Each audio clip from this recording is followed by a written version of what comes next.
Hey, this is Steven from Legit PC, and today we're going to be reviewing Bioshock Infinite. And I really like this game. This particular game took me about 13 hours to play through, so it's got a pretty decent campaign. And if you guys, pretty decently long campaign. But if you guys, what am I trying to say? So we'll go ahead and go over the options. The in-game graphic options here, and of course this game, for whatever reason, I couldn't get to run correctly, and I heard a little bit about this before release, that it would have random frame drops in it would jump up to like 200 milliseconds on frame. So you have to, if you're having problems, you have to change it in your control panel, in video control panel, or in the catalyst. So I mean, there's a lot of ways to tweak it in game.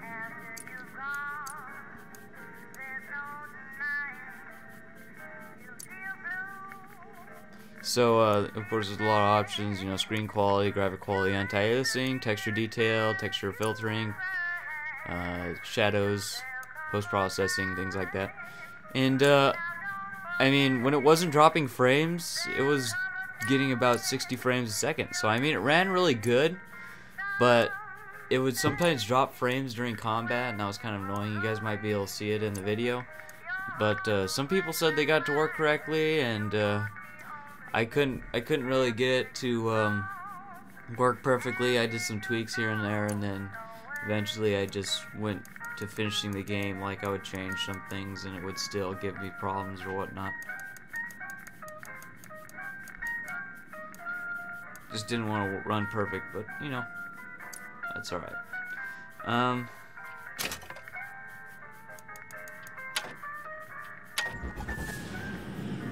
So we're gonna go ahead and jump into I'm gonna show you guys the engine, and we'll take a look at Columbia.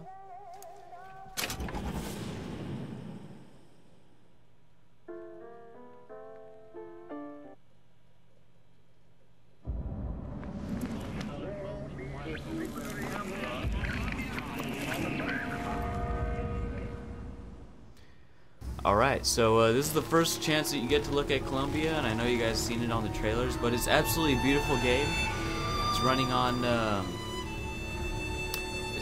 Unreal Engine 3, a heavily modified version of DirectX 11 Unreal Engine 3, and it's really pretty sweet. And as you'll see later on, the audio, as well as the actor audio and things like that, is pretty good. Of course, there's some times when it breaks and whatnot, but you know, it's all good.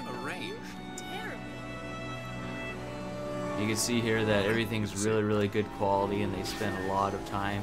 Of course, the game was in development for what, over 3 years, but they spent a lot of time getting things right. And you see there, I dropped a little bit of frames there for a second. And when it goes to that section, it jumps up to like 200 milliseconds that particular frame stays on scene, which is a little more than 3 seconds.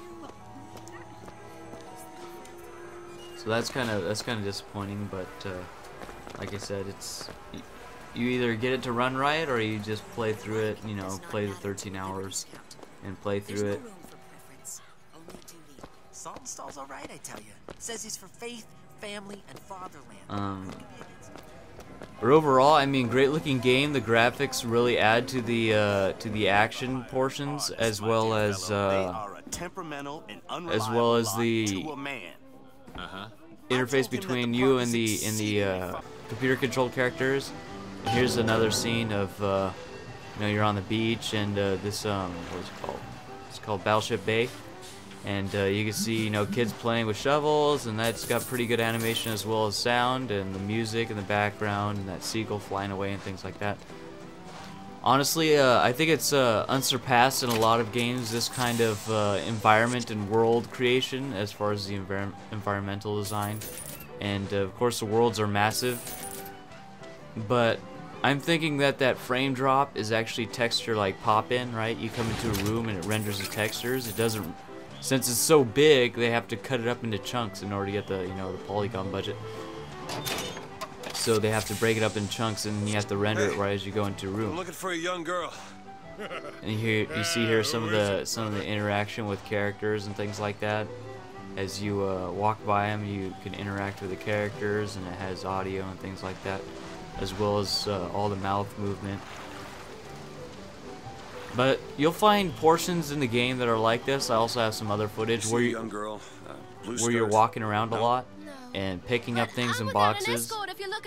Same thing like the other Bioshocks. I mean, you're opening up boxes a lot of the time, looking for ammo and things like that. Kind of sales pitch? Or Silver Eagles. You're looking for Silver Eagles, which is the currency.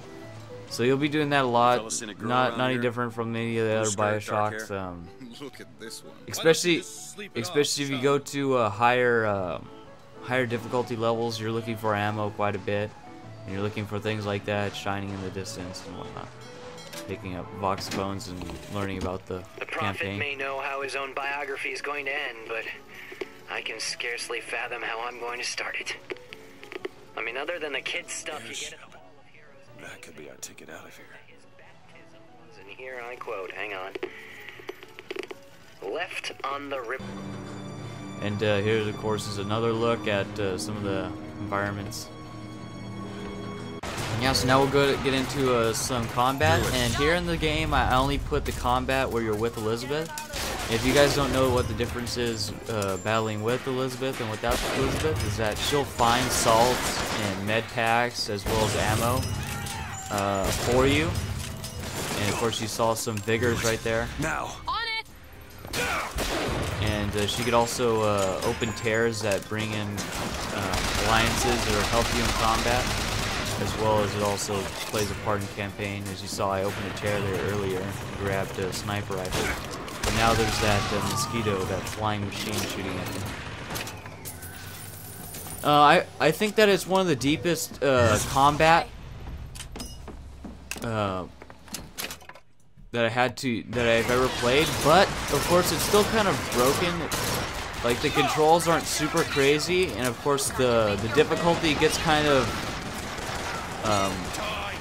lopsided in some parts. Like, if you get hit by a rocket, all your shield's gone, and you lose like almost half of your health, which doesn't really make any sense. Like, it hits the ground next to you, and your shield's gone, and now you gotta redo your shield. And parts at the end, I don't know if that was actually designed or if it was a bug, but at the end, you're hitting this guy with like 30 rounds of your shotgun, fully maxed out shotgun, and he's not dying.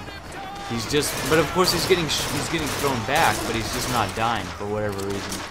I mean, you put 30 bullets into him, and he's just hit, jump back, hit, jump back, hit, jump back. You're trying to get closer and closer. And there you saw where Elizabeth gives you ammo and things like that. But honestly, it's pretty fun. As you see that I think that the skyline was pretty good. And I found that people that played this game on consoles, they had some problems aiming through the skyline and controlling the speed of the skyline. Which of course for PC gamers is pretty easy, because you kind of lose your controls there and you just use your mouse and use W and S to control your speed. But here I'm using the burst gun, and this game has a lot of guns, and a lot of them are...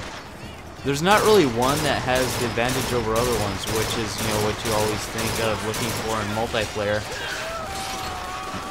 But this is how it is in campaign, right? All the guns are pretty even. You won't use one all the time, except for I always use the sniper rifles because I like the sniper rifle, and it does a lot of damage, but you have trouble finding it a lot. So it's pretty evened out, and I think that the game was definitely spent a lot of time designing it, as well as the combat.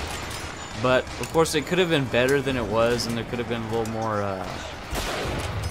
aspects, but for what it is. But it's never been done before, right? This having an AI tossing you ammo, and she's hiding and whatnot, looking around for stuff, and you're jumping through skylines while she's looking for ammo and hiding behind cover and shooting vigors at people. I mean, it hasn't really been, like I said, hasn't really been done before, so this is a pretty big first step for AI, as well as combat with an AI. I mean, she doesn't shoot. She doesn't do anything besides opening up. She's basically an asset, right? She opens up pairs and gives you ammo as well as salts and med kits. So, yeah. And we're gonna go to another portion. This is the second, I believe the second. This is the third clip of combat. And you can see that there's also bigger enemies and things like that, as well as times where you could use your biggers to take advantage of them, like these crows. They'll basically distract the enemy, and you could take that advantage to use your weapons on them.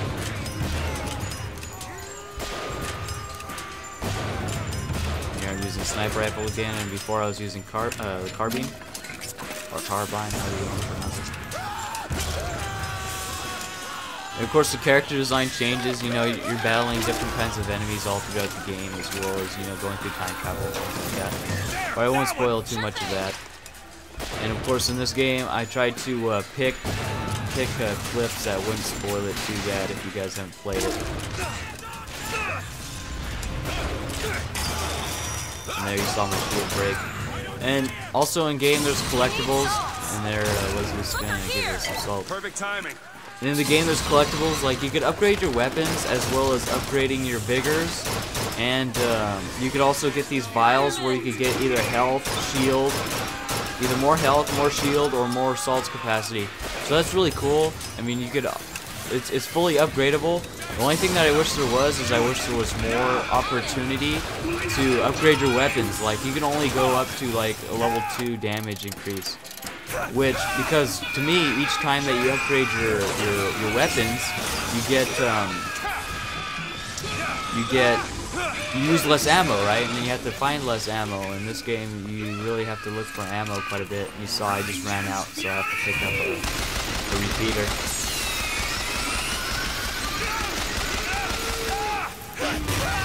You saw there with one grenade, my shield's gone. But yeah, I think it was overall a great experience as far as the battles, and there was plenty of it. Yeah, the story always took front, you know, #1. So here's of course, you know, the animation as well as the voice actors and the motion capturing in the face was pretty superb on this game. I wish there was more portions where it was used, rather than just having you know, having a cutscene like this, rather than just an in-game cutscene. Go on, I just. Okay, I won't be long. I won't be long, Mr. DeWitt. And here's another instance of the voice capturing. By and by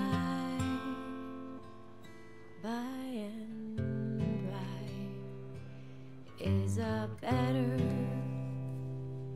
home awaiting in the sky.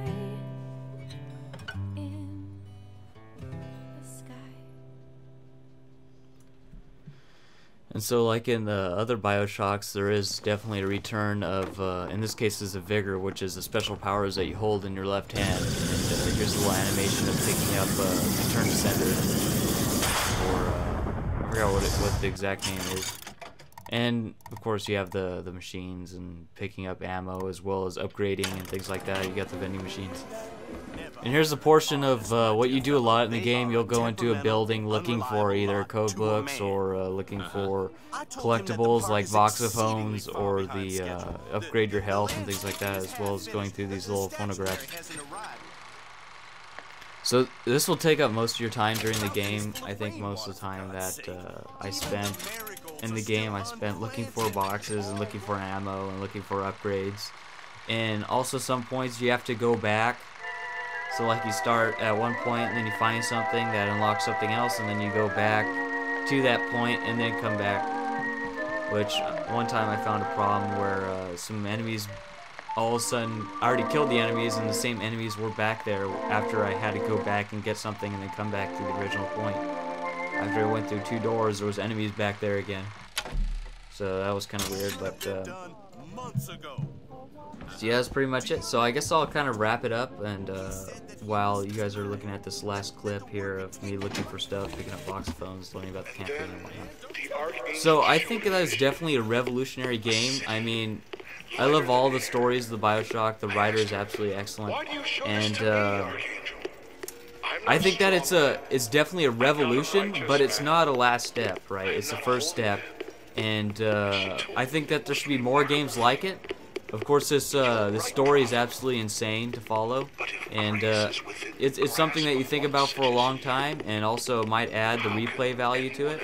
So I think it's definitely worth the pickup, and it's definitely worth the buy, and for people to play through. A lot of people are talking about it. It's one of the biggest games of the year.